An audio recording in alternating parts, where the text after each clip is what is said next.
Uvodni referat na ovom naučnom skupu imao je i dr. Ranko Rajović, osnivač Mensa Srbije i predsjednik Svjetskog Mensa komiteta za darovitu djecu.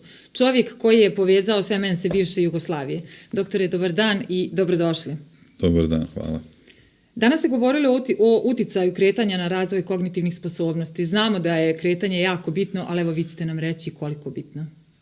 To bi još bolje razumeli ako bi uradio samo analogiju iz biologije koja je prilično jasna. Živa bića koje se ne kreću, to su biljke, nemaju nervne ćelije zato što im nisu potrebne, a živa bića koje se kreću imaju nervne ćelije, a znamo da čovjek ima najsloženiji nervni sistem. Po toj analogiji mi smo živa bića za kretanje. I ako tako gledamo, onda samo da uporedimo, pošto znamo da je najvažniji period za razvoj mozga prvih nekoliko godina, 2., 3., 5., 7., 12., po toj analogiji shvatamo, pa dete mora da se kreće. A onda gledamo, roditelji guraju dete u kolicima do 2. do 3. godine, negdje do 4. I kad pitam roditelja, zašto gurate dete u kolicima? Kao, pa tako nam je lakše. Ili kažu, pa platili smo kolica 300-400 euro, kako sad samo 2 godine da koristimo? Da. Onda imamo drugu situaciju, dete u pokretu razvije mozak, instinktivni profesor Lichtman sa Harvarda čak je dokazao, neuroni koji ne rade umiru. I onda dete mora da se kreće da bi ti neuroni preživjeli. I imate situaciju da malo dete, recimo 1-2, stane nasred sobe i vrti se 3, 4, 5 puta i padne, smeje se, račiri ruke i roditelji ne daju. Ili kažu da se ne povredi, da ne udari lakat ili odmah ga okreću na drugu stranu da ga odvrte, da. Ili kažu da to nije dobro. Ja kažem, čekajte, pustite dete, ako instinktivno to radi, znači da nešto on time hoće da napravi. I mi bolje da pustimo dete. I onda sam imao, recimo, u Novom Sadu, seća se toga, pre 5-6 godina kad smo počinili program, imam predavanje za roditelje u vrtiću i ja pričam, dete treba da skače, da se vrti, pustite ga da ide u park, pa neka i padne, šta sad, pa pašće na travu, neće se polomiti ako pade na travu. I pričam da je rotacija dobra. I u ponedeljak dolazim u vrtić da vidim kako rade i imali smo, recimo, igru rotacije i to je interesantno, vi kad kažete malom detetu od 5-6 godina, vrti se, neće da se vrti. Ali ako kažete dečaci su helikopteri, devojčice su balerine, oni se vrte i mala Milica stoji sa strane, neće da se vrti. I pitala je vaspitačica, zašto nećeš da se vrtiš? Ne mogu, mama me vrtela 2 dana. I ja dolazim u vrtić. Sad oni se igraju i kaže mi vaspitačica, Milica neće da se vrti i pitamo Milicu, a kako te mama vrtela 2 dana? Pa stavila me, kaže, u tatinu stolicu od kompjutera i vrtela je. I ja pitam, a šta ti mama rekla, zašto te vrti? Ne znam, rekla mi, bit ću pametnija. I onda vidimo zapravo, znači roditelji ili ne daju ili naprave nešto što ne treba. Da. Onda kažem za skakanje. Skakanje je dobro, dete voli da skače po krevetu i tako drži ravnotežu i pomera težište tela par milimetara levo-desno i dok tako skače, aktivira sve mišiće, a tu kontrolu radi mozak i razvija se mozak. A mi im ne damo da skaču da ne padnu. A sve to kontrolišu roditelji da se dijete ne bi došlo do povrede. Pa da, ja kažem roditeljima, pa nije vaša funkcija da zabranite, nego da pazite na bezbednost deteta. Ako već skače, nemojte pored kreveta da budu čaše, flaše, lego kocke. Znači vi bar napravite okruženje da se ne povredi. I onda je to posao deteta. A roditelji urede onda opet nešto drugo. Kupe trambolinu, čuju da je skakanje dobro, kupe trambolinu, to je opasno. Na krevetu skaču recimo 5 do 10 cm, a na trambolini preko 20 i 30. Da. I sad imate zaštitna ograda što je u redu, ali nekad ima tu kao vrata i dete otvori, iskoči iz tramboline, imate povreda na hirurgiji, slomi ruku ili nogu. I mi moramo da znamo da su naša deca slabija 30% od nas. Znači, naše dete se ne kreće, nema mišiće. I ako znamo sad, što sam rekao, analogija, da smo mi živo biće za kretanje, šta se dešava ako se dete ne kreće? Pa dolazi do čitavog niza razvojnih smetnji i to dete u školi neće moći da uči kako treba, dolazi do kognitivnih ispada. To već pokazuju velike istraživanja. U Americi su radili, to su skupi istraživanja, pa mi ovde nismo, da deca u Americi imaju smanjene neke duboke strukture velikog mozga. To su kao neke antene koje sve informacije prime iz kore velikog mozga i šalju dalje. Ako je to smanjeno, pa to je trajno smanjenje kognitivnih sposobnosti. Tu već postoje dokazi, znači moramo da shvatimo da je kretanje zapravo najvažnije u tom periodu za dete. Mora da se kreće. I tu da kažem, bio sam u Norveškoj, tamo deca hoduju svaki dan.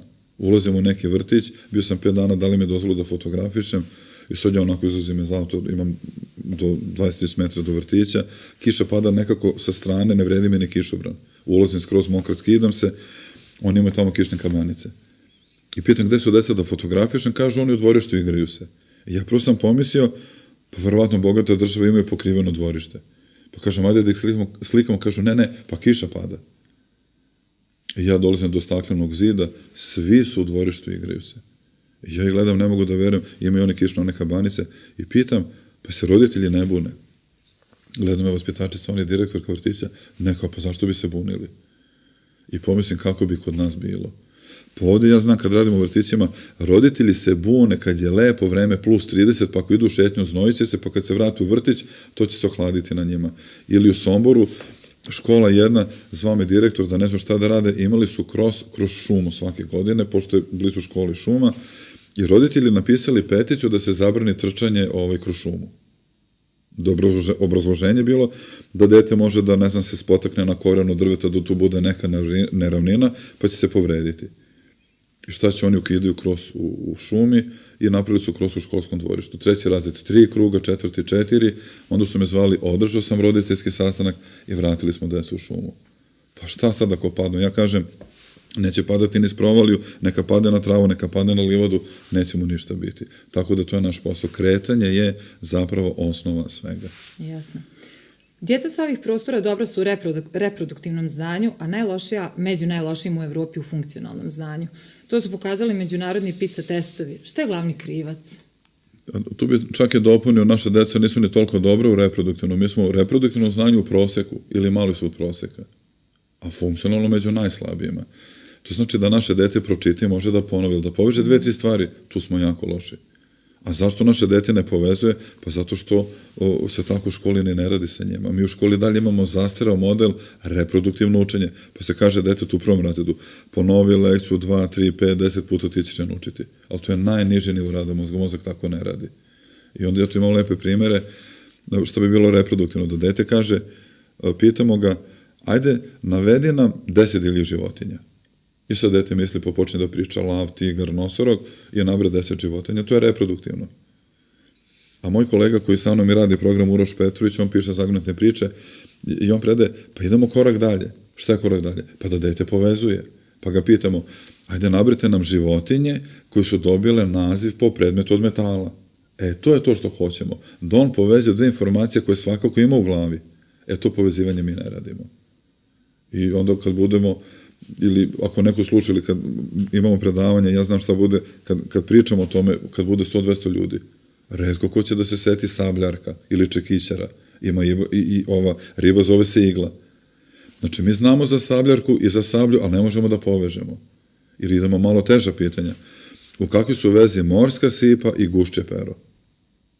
Sad ljudi gledaju kakve veze imaju sipa i gušće pero. Pa kažem imaju i onda moramo da pokrenemo te asocijacije u glavi, da vrtimo i to što se preklopi, to je rešenje, to je mastilo.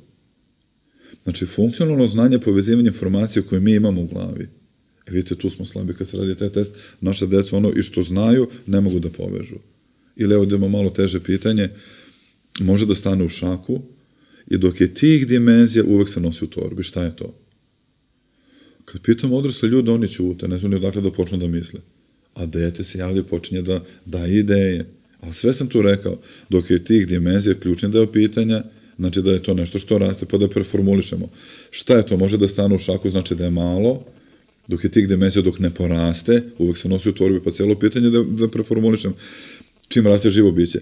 Koje živo biće dok je malo, dok ne poraste, se uvek nosi u torbi? Onda je lako, svi kažu beba kengura. A to je lekcija iz 5. ili 6. razreda, ovako piše. Beba kengura dugačka 2,5 cm i dok je tako mala, uvek se nosi u torbi. Tipično pitanje u Evropi posle ove lekcije.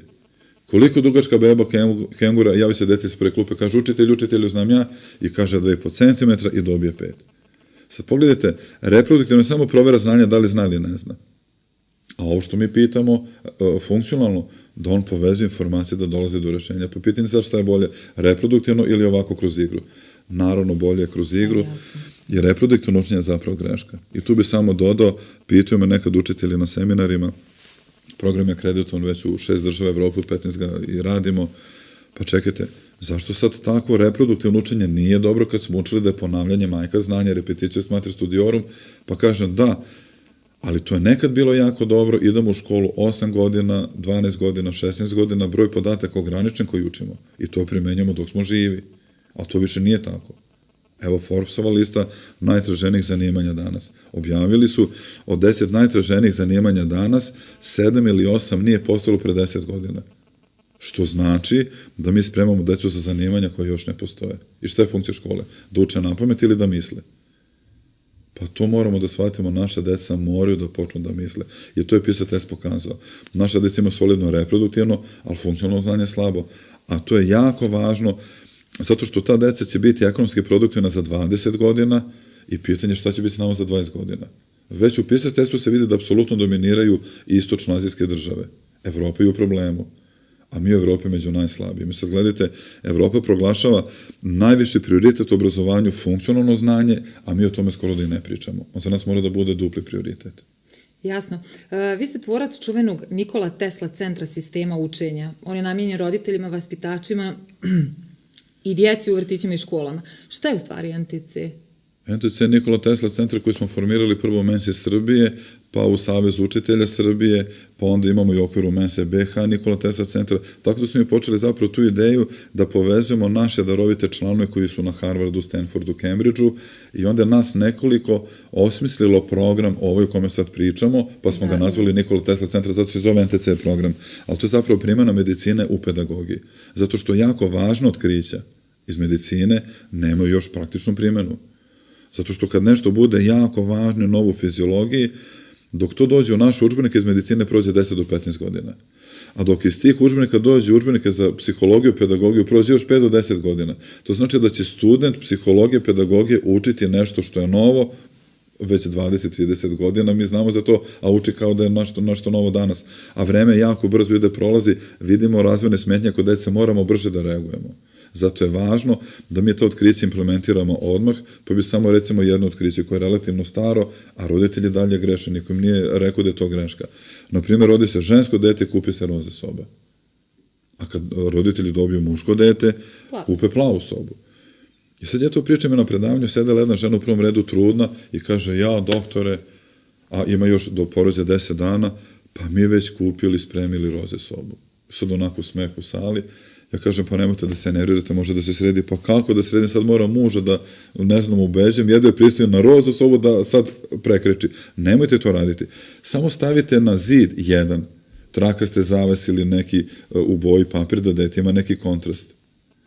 I kada neko pita, a zašto je roza soba greška? Vidite, to je profesor Wiesel dokazao. On je dobio Nobelovu nagradu da je jedna od prvih većih stimulacija za razvoj sinapsi u mozgu, a od tih sinapsi zavise i naše sposobnosti kasnije intelektualne. Znači, prvi jedan važni impuls jesu kontrasti. Zato što beba mesec dana ne vidi skoro ništa, vidi mutno. U toj mutnoći jedino vidi kontraste. I to je recimo prva greška roditelja, skoro svi je naprave. Znači, mi moramo da počnemo prvo da edukujemo roditelje, da oni ne prije te greške, danas ne nemamo vremena samo na predavanjima, ja preko 20 grešaka tih nabrojim, a svaka greška utiče na neki deo mozga. A pošto sve to napravimo, onda to dete kad krenu u školu imaće kognitivne ispade. Nema koncentraciju, ne može da uči, ne može da piše, ne može da čita, ne može ništa. I sve više takve dece. I još važnije, mi kad smo radili istraživanja tu u Srednjoj Evropi, bivšoj Jugoslaviji, skoro 50% dece ima poremećaj govora.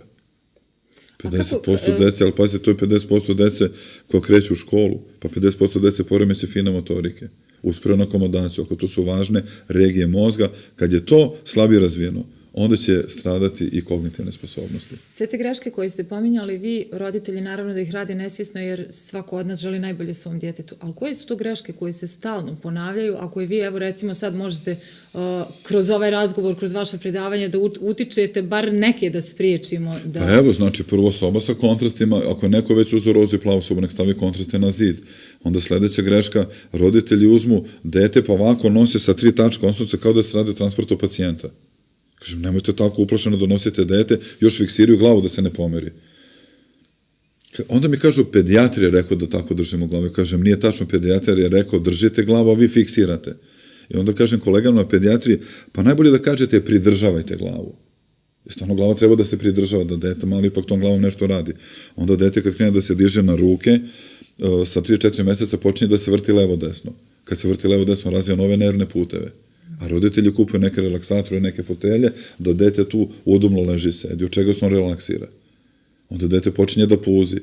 Ne damo mu da puze da nešto ne dohvati sa poda, će to staviti u usta. Znači, to su važne stvari. Pridržavajte glavu, pustite dete da puzi, dajte tati da se igra sa detetom, tate malo slobodni sa detetom, nije kao mama. Uvijek, da. Onda imamo, recimo, dete koje skače, pustite ga da skače. Hoće da se vrti, pustite ga da se vrti. Ili imate dete, recimo, voli da skače po blatu. Sad on krene negdje u šetnju sa mamom, kiša je pala, već je suvo i vidi se strane neko onako lokva vode, on hoće kao da skrene naivno i onako šljapće nogama preko toga. Ne damo mu ni to. Kažem, pustite, kupite mu čizme do kolena pa neka hoda po blatu po vodi, koje vama brane kad ste bili mali. Onda imamo sledeće, što roditelji greše, gure dete u kolicima do 2. ili 3. godine, negdje do 4. Kažem, nemojte tako dugo da gurate dete u kolicima. Pustite ga da hoda, jer posao deteta jeste da hoda. Da, tu se vraćamo na kretanje. Pa da, onda roditelji kažu, pa lakše nam je. Ili brže dođemo u vrtić. Kažem, pa krenite ranije 15 minuta, pa ćete stići u vrtić. Ili kažu, pa kako sad, platili smo ta kolica 300-400 eura. Pa što ste platili? Nego mi kupimo detetu sve najbolje, sve najlepše, ne smemo to da radimo. A zapostavimo izgleda u onim najbitnijim stvarima. Biološki dete mora da se razvije u skladu sa našom dosadašnjom evolucijom. Ako to ne radimo, imamo neke probleme. A ti problemi jesu, poslije se vidi po stopalima. Ravna stopala su glavni pokazatelj problema cele nacije. Nekad je bilo u Jugoslaviji, kad se gledalo, otprilike 10 do 15% dece ravna stopala. I uvek isto, to je genetski. A danas već imate od Ljubljane do Makedonije, gde smo bili do Skoplja, preko 60-70% dece imaju ravne tabane. Ako je genetski 10 do 15%, ovo znači nije genetika, zašto? Pa zato što ne hodaju, mozak nije podigao stopalo. A posao deteta rekli smo je da hoda. I ako dete ne hoda, ulazi u te razvojne smetnje, nema sad vremena, ni mogućnosti tehnička da obesim mehanizam nastanka toga, ali dete mora da hoda. I tu nam je važan još jedan znak, ne samo da ne hodaju, ne idu bosi. I kad odete na plažu, to sam sad baš obraćao pažnju posljednjih par godina, pa svako dete skoro ima sandale. Ali ima još jedne sandale kad uđe u vodu da se ne nabode na neki kamenčić. A sad vi kad pogledate, svi imaju sandale. A ne znam da li se sećaju ljudi koji nas gledaju, pre 20 godina na moru, jedino su turisti iz Češke imali sandale pa smo se smejali. A danas imaju svi sandale i onda kad kažem, ali danas turisti iz Češke imaju čarape, ja pitam Tomaša Blumeštajna, kolegi ima 2 deteta, dolazi ovde na more, ja njega pitam, Tomaša, molim te, reci mi nešto, pitaću te, ali da se ne lituš, kažu on izvoli. Kad idete sa decom na more, da li imate sandale? Kažu, naravno. A pitam, da li imate i čarape? Kažu, naravno. I sad gledam, a zašto imate čarape? Pa kažu, smeta nam kad im pesak uđe između stopala i papuče. Sad nam je to smešno, a mi smo se smeli tim papučama pre 20 godina, što znači da će naša deca možda za 10-15 godina nositi i čarape kad budu išli na plažu. A deo tela za kretanje su stopala. I savjet roditeljima, ovo su sad greška koje treba izbjegavati, ali evo jedan savjet šta da rade. Ili imate u stanu parket i tepih, pustite dete bosonogo. I dete stalno skida čarape, komu vraća čarape? Roditelji, da. Da se ne prehladi. A njemu metabolizam je već jači, brži i njegova toplota izlazi na stopala. On skida čarape. Popustite ga da je bos. Pa onda kažem, čak ispod tepiha nekog stavite neke stazice, 2-3 Lego kockice, 2-3 klikera, neka grančica, da on preko toga stalno hode da mu stimulišemo stopalo. On će preći preko tog tepiha 100 puta u toku dana. Pa bolje to ili da ima papuče neke debele u stanu. Kad je već u stanu, dajte mu da nešto razvija. Ili evo savjet roditeljima koji imaju malo dete, na vratu deče sobe neka razapnu onu lastiku za lastično ono gumitvis kako se zove što se nekad igralo, recimo 5-6 puta se razapne i gore obavezno malo zvonce. I kažemo detetu da kad prođe da to ne treba da se uče, onda dete prođe, hoće da iznenadi mamu i tatu, ali se trudi da se to neče pa provuče jednu nogu, pa glavu, pa ruku, pa drugu nogu, pa on će proći tu da 100 puta, pa 100 puta naprije ravnotežu, rotaciju, akomodaciju, tako se dete razvija. Ako već ne možemo da ga pustimo u park, ajde onda da vidimo šta možemo u stanu. Ima jako puno tih igara, nažalost sad ne možemo svemu, to sam u te 2 knjige napisao, IQ deteta, briga roditelja, druga je razvoj inteligencije kroz igru. Kakva je vaša preporuka za onu hiperaktivnu djecu? Kako da roditelji kanališu tu energiju? Kako da se ponašaju s njima? Evo, bila je koleginica, jedna više ne znam gde da ide i sad ona se meni obraća, ne znam šta da radi. Nisam ja pedijatar, ja sam internist, ali evo pitala šta da radi, ne može da uspava dete. Da ona njega uspavlja od 9 do 10-11 sati, ne može dete da zaspe. Pa kažem, kako će zaspati dete od 5 godina? Nama je najveća energija data u periodu do 2. do 5. 6. godine. Zašto? Da bi razvili mozak, jer mozak troši puno energije. A pošto smo živo biće za kretanje, dete od 3. do 5. mora da se kreće. Ako se ne kreće, ta energija njemu stoji, šta da radi s tim? Pa ne može da zaspe ni u 10, ni u 11, ni u 12. On mora da potroši energiju, pa onda skače sa fotelja na kauč, sa kauča na sto. To znači da moramo pustiti dete da se igra. Gde? Pa tamo gde smo se mi igrali do pre 20 godina. U šumi, u parku, na igralištu. I nekad je bilo normalno do pre 20 godina da dete bude u pokretu od jutra do mraka. Sad kad realno pogledamo, to više ne, i ta energija mora negde da izide. Ne može dete više da sedi. A posebno kad krenu u školu. On sad ima video igrice kod kuće, a škola mu onda dosadna. Što znači da škola mora biti interesantnija sad od video igrica kako. Moramo da menjamo i način i metodu učenja. Ni to nismo uradili. Znači, naše dete dolazi nespremno u školu, nema razvijen mozak, onda ga čeka reproduktivno učenje i mi ulazimo kao nacija u problem i ne možemo da pomognemo deci. Znači, moramo jako puno toga da menjamo. To smo pokušali u ovom programu i sad već mislim da će mi dolaziti od u Banja Luku još da pokušamo da malo implementiramo program, ali prvo su nam roditelji, pa tek onda vaspitači i učitelji po važnosti, jer roditelji moraju da spreme dete, da razviju dete i kažem roditeljima, ponašajte se tako kao da spremate dete da će biti vrhunski sportista, nema veze što neće.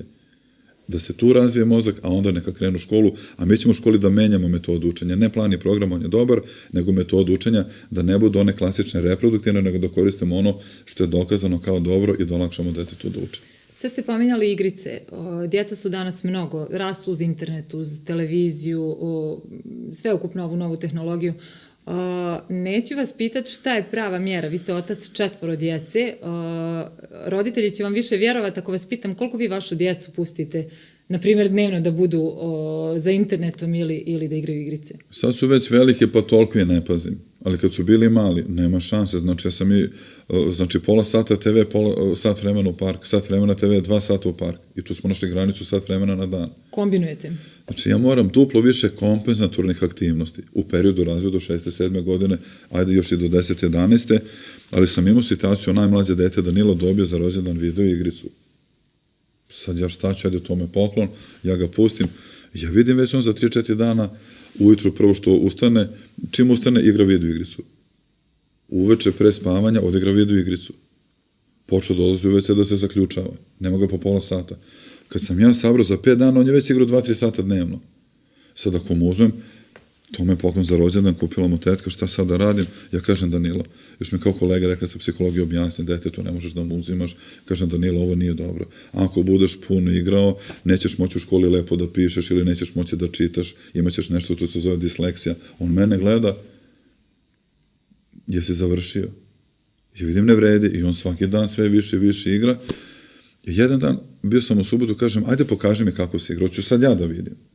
On meni to, daj sad igramo fudbal. Inače, na tim igricama, devojčice imaju lutke, oblače, češljaju, frizure, menjaju šminku, dečaci imaju fudbal ili ne znam šta već voze aute, on je imao fudbal. I krećemo da igramo, jednu utakmicu on, jednu ja, i nisam znao koliko je vremena prošlo, dok žena nije rekla ručak je gotov. Mi smo igrali 4 sata. Ja popodne dobijem upolu mišića na podlakticama, inače 20 mišića imamo na jednoj podlaktici. Zato što sam ovako držao prste 3-4 sata. I ja zovem prijatelja Zorana Peći, Singapur, inače predsjednik Azijsko-pacifičke regije za disleksiju. Kažem, Zorane, znam za gledanje ekrana nije dobro, pretjerano gledanje zbog akomodacije dinamičke, možda će biti sutra neki problem sa disleksijom, ali ovo držanje prstu nije dobro. Kažem, pa nije, i gledaj da to svedeš na najmanju moguću meru. Ali ja više moje dete ne mogu toga da odvojim, ne mogu da se dogovorim i onda sam ovako uradio. Rekao sam, vidi, sad ćemo se dogovoriti. Možeš da biraš, hoćeš da igraš 2 dana nedeljno ili 1. On kaže, ne, hoću svaki dan. Danilo, ako se ne dogovorimo, nećeš je dobiti. Ili 2 dana ili 1. I on šta će, dete kaže 2. Kažem, dobro, hoćeš da igraš pola sata dnevno ili 5 minuta. A, tata, nisi fair, hoću kad... Ne. Ili pola sata ili 5 minuta. Ako se ne dogovorimo, nećeš dobiti. I što će on dete izabere pola sata? Jer rekao sam sad izaberi koja 2 dana, izabere ponedeljak i četvrtak. I to je ono što je poenta, kažem roditeljima. Vi napravite okvir gde je dete, a on neka tu radi šta god hoće. Zato što znam, za 2 dana mu neću poremetiti ništa ako će igrati po pola sata. A da sam ga pustio svaki dan 3 sata da igra, možda bi danas imao neke razvojne smetnje, ne bi mogao da piše ili da čita duže 10 minuta. Kad smo već kod toga, kako je vaše mišljenje o kazni kao disciplinskoj mjeri? Da li i u kojoj mjeri kažnjavate djecu? Jer to zaista nekad je neophodno? Pa ne znam ko ovo kazno, znači ja sam na njega na neki način kaznio. Smanjio sam vreme provedeno za tom igrom. A ste malo više ograničili. Pa nisam ga kažnjavao. Ja ne znam šta bi bila klasična kazna. Znači, par puta se desilo da on odigra duže od pola sata, recimo sat ili dva. Ja ne znam, ja onda uzimam, ne znam koje je to kažnjavanje ili jeste, ja uzimam video igricu i kažem, sad, pošto nisi ispoštovao dogovor, nema je 10 dana, ja lepo stavim u džep, on to 10 dana ne dobije. On plače prvi dan, drugi dan, ide kod mame, mama, tata mi uzeo. Ja kažem, nema priče, znači tu nema popuštanja. Znači, ipak ste za kaznu, to je kazna. Ako je to neka kazna, onda jeste, ali nije bilo neko fizičko kažnjavanje. Znači, jednostavno, uzimam, nije dogovor postignut kako treba, prekršio dogovor, uzimam igru 10 dana, nema je. On je pokušao par puta, vidi da ne vredi. I onda je dete šta će igru stvarno, godinama, ponedeljkom i četvrtkom po pola sata. Kad smo kod darovite djece, što stvari treba da posjeduje dijete da bi se svrstalo u ovu kategoriju? To je sad još jedan deo programa, mi smo sad pričali razvoj mozga o sinapsama, pa onda imamo drugi deo programa način učenja, to sad nismo mnogo ni pričali o tome i sad dolazimo na najviši nivo da dete povezuje informacije. Sve što smo do sad govorili za svako dete, ali ovo je najviši nivo, kada povezivanje informacija, kada recimo postavim pitanje šta je to, okrenemo na opačke, izgubi trećinu. To je sad prilično teško pitanje, to je broj 9, da ljudi koji slušaju da se ne misle. Znači, okrenemo na opačke, izgubi trećinu i tu kad razmišljamo i rešamo, razvijemo konvergentno mišljenje. A najviši nivo programa, to je sad darovito dete, da kažem, naprijete mi vi pitanje. I sad oni, ajde, čekaju, spremni su, ja njima kažem crv i oni treba da naprave pitanje za crva. Da bi videli ljudi, svi koji gledaju sad proceduru, idemo da napravimo pitanje za crva, ali reproduktivno. Pa se onda neko javi, na primjer, šta možemo da nađemo u jabukama koje nisu prskane? Odgovor je crv, to je reproduktivno. Ili, šta pecaru stavlja na udicu kad ide da peca? Odgovor je crv. To su bila klasična pitanja reproduktivna. A darovito dete krene da misli o asocijacijama, vrti, kaže, u kakvoj su vezi neprskana jabuka i crv? Izvinite, neprskana jabuka i udica. Znači, on povezuje dve asocijacije. Ili smo imali pitanje u Subotici, ja njima kažem petao. I sad dete misli petao. Klasično pitanje bi bilo ko nas bude na selu ujutro. Ili u kojoj životinja napravimo lepu supu od petla. I sad ovo dete misli, kaže, znam. Ja njima ne dam više na papiru ništa da rade, sve mora u glavi. Znači, da on vrti asocijacije, kreće ovako. Pre 100 godina na jednom salašu baka je spremala ručak u nedelju, a u Vojvodini ručak u nedelju, to je sve ono po redu, supa, kuvano meso, kuvani krompir, sos od paradajza, pečenja, da ne nabrajam. I kaže, baka je spremala ručak pre 100 godina, na jednom salašu dolazili su gosti.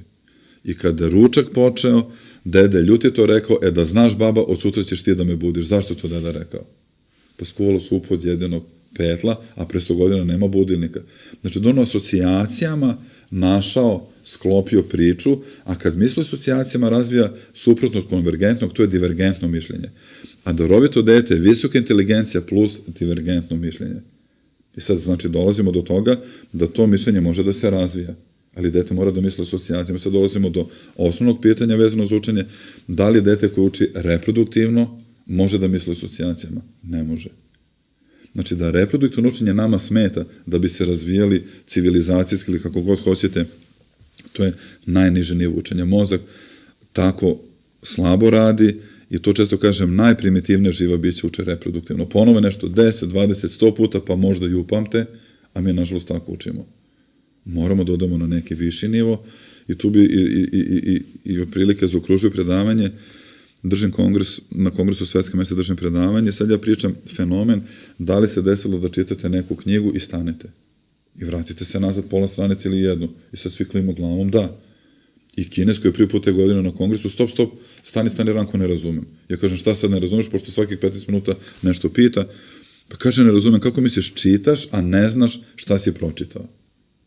Sad gledam ga ja, gledaju ga drugi, smejemo se i kolege iz Kanade. Pa znaš, možda smo umorni, možda mislimo o drugim stvarima, možda nemamo koncentraciju i čitamo kao roboti. Sad svi klimamo glavom, a Kines se zbunio, stop. I kaže, vi čitate i ne znate šta čitate. Onda mi je posle objasnio kako čitaju, pa mi je pokazao neke znake. Naprimjer, znak za kišni oblak je liče na slovo T sa 2 bočne linije. Sad može svako da zamisli slovo T i 2 bočne linije I to je sad kišni oblak, ali ako ispod toga stavi znak za šaku, a znak za šaku liči na ćirilično slovo P, položeno vodoravno. I onda me pita, a kako se čita oblak i šaka zajedno? Ja kažem, ne znam. Pa ajde, Ranko, razmisli koja voda može da stane u šaku. Ja kažem, kap vode, ne. Nije dobro rekao, bolje da rekao da se drži u šaci. U stvari to je znak za sneg. Kišni oblak i šaka Kinez čita kao sneg. On bukvalno kada čita mora da dešifruje, da misli i koristi potpuno druge delove mozga u odnosu na nas, a mi kad čitamo ne znamo ni šta smo pročitali. A oni počnu da čitaju već sa 3-4 godine, uče slova i tu je ta rana stimulacija o kojoj mi ne znamo mnogo. Čak ima to da neke stručnjake, ma ne treba dete da stimulišemo šta sad napričite Supermana od deteta, kažem ne, ajde da sačuvamo njihove biološke sposobnosti. I kad mi neko kaže da je mučenje kineskog deteta kad uči kineska ono slovo 4. godine, onda je pitan čekajte, stanite. Pa svako dete u Evropi, kad vidi znak za Audi, za Volkswagen, zna da pročita. I to dete od 3-4 godine zna. Onda pitam te naše eksperte, pa li to mučenje našeg deteta kad zna to da prepoznaje? Kažu, ne, nije to isto. Kažem, nije tačno. Pa kompleksnije znak za Audi nego kineski znak za vodu ili planinu. To znači da mi ne shvatamo gde je ta njihova prednost. Tako da NTC program zapravo počinje već od 3. godine da uvodi te elemente, da stimulišemo razvoj dečeg razmišljanja, da povezuju i onda ih polako kroz školu vodimo na taj nivo funkcionalnog znanja gde bi trebalo svako dete biološki da ide. Koliko Srbija ima darovite djece? Pa svaki narod ima isto. Mi smo zapravo u Mensi, prohodnost je možda bila iznad proseka Evrope, ali to ne znači ništa ako nemamo kasnije rezultate. To je kao da imate naciju da svi imaju 2 metra i 20 centimetara, a niko ne igra košarku. Znači imamo potencijal, ali negde grešimo. Moramo nešto da menjamo, tako da ima darovite dece. Mi smo u Mensi, ne samo u Srbiji, nego i ovde u Bosni i Hercegovini, Republici Srpskoj, Hrvatskoj, Sloveniji pratili. Puno naše dece odlazi na velike fakultete, Oxford, Harvard, Cambridge, jer budu među najboljima. Ali to je relativno malo dece odnosno na veličinu, recimo, ex-Jugoslavije. Tako da pitanje, zašto mi nemamo više takve dece? To nije naše istraživanje, ali evo američka Mensa, napravili su neko istraživanje da od 20 genijalne dece na 1000 u životu uspeva 3. To znači da mi 17 dece gubimo u sistemu porodica, vrtića i škola. A na tih 17 leži bruto nacionalni dohodak. To znači da moramo da menjamo sistem, da prilagodimo toj deci i inače ta deca se smatruju kao deca sa posebnim potrebama. Jer ako vi njih gurnete u klasičan sistem, on neće razviti svoje sposobnosti. Da bi to ljudi bolje razumeli, pošto smo mi sportske nacije, svi tu gledamo sport, zamislite da imate sina, vrhunski fudbaler, 8 godina, najbolji igra fudbal, hoćete ga dati kod odličnog trenera ili kod slabog trenera? Pa jasno, mi uvijek bilo. Nećemo, idemo u bolji klub, jel tako, da napreduje. A kad ga damo u školu, više ne misle on ide u školu, pa kako bude? Pa moramo da shvatimo da učitelj je jako važan.